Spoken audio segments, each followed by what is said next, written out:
আমার স্বামীর মানসিক অবস্থা ঠিক নয়, তার উপর দৈহিক ও যৌন সমস্যার জন্য বাইরের জগতের সঙ্গে তার সম্পর্ক প্রায় নেই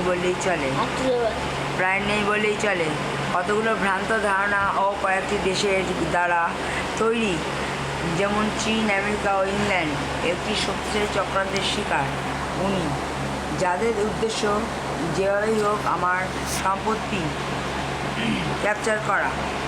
সাইবার অপরাধীর একটা শক্তিশালী জাল আমাদের জনাইতে ও আশেপাশের এলাকায় ছড়িয়ে আছে।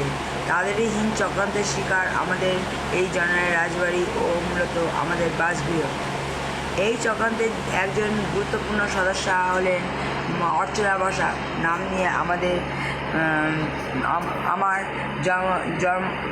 জন্মদাত্রীর মায়ের ভূমিকায় জনাতে আত্মগোপন করে আছে। ও আমার মায়ের নামে সমস্ত ক্ষমতা ভোগ করে চলেছেন বহু বছর ধরে, এবং বহু ভয়ানক ও বিভৎস অন্যায় কাজ করে তার কুৎসিত সাহিত হয়। তার মধ্যে সবথেকে গুরুত্বপূর্ণ চালটি হলো বাইরের জগতের কাছে আমাকে ও আমার পরে আমার যমজ দুই কন্যাকে পাগল ও অপবিত্র প্রমাণ করিয়ে আমার জনায়ের রাজবাড়ির বিশাল ক্ষমতা একাধারে মালকিন হওয়া।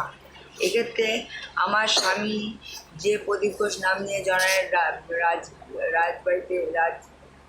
রাজবাড়ি বাস করছে, সে কিনা হুগলি হসপিটালের ডাক্তারের বিবেচনায় বর্তমান নিউরোসাইকিয়াট্রিক রুগী, তাকে জড়িয়ে শুধুমাত্র তাই নয়, আমার স্বামী ওই রকম মানসিক অবস্থায় তার উপর অন্যায়ভাবে কম্পিউটার বিজ্ঞানের সাহায্য নিয়ে যৌন অত্যাচার করিয়ে তাকে সময় হিসেবে ব্ল্যাকমেলিং করিয়ে